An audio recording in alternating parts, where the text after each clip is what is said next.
Punca utama kenapa saya fokus simpan emas adalah saya nak jadikan emas ni sebagai satu simpanan yang paksa dan lupa. Sebab sebelumnya simpan duit, saya selalu ingat yang berduit. Rupanya itulah punca simpanan saya bocor. Bukan disebabkan gaji kecil, tapi disebabkan duit yang sedia ada mudah sangat bocor. Sebab kebanyakan pada kita fokus tambah simpanan. Tapi yang sedia ada mudah sangat bocor. Jadi dia berlari di tempat yang sama. Bila belajar simpan emas, susah dah nak bocor. Padahal dekat tangan saya ni, ini dah 11,000 tuan-puan. Tapi tak rasa berduit pun yang menyebabkan saya nak guna.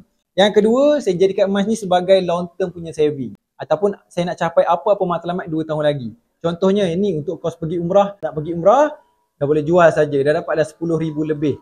Cukuplah untuk seorang pergi umrah. Nilai dia lebih terjamin. Sama je kalau nak beli rumah ke, nak berkahwin ke, simpan dalam bentuk emas kalau 2 tahun dekat atas. Yang ketiga, kita punya nafsu dengan emas ni, kita suka tambah dengan lebih banyak.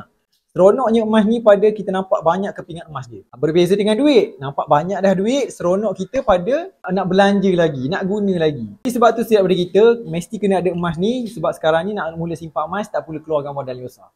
Ada serendah 100, kita terus mula. Dekat pin video saya tu ada step by step.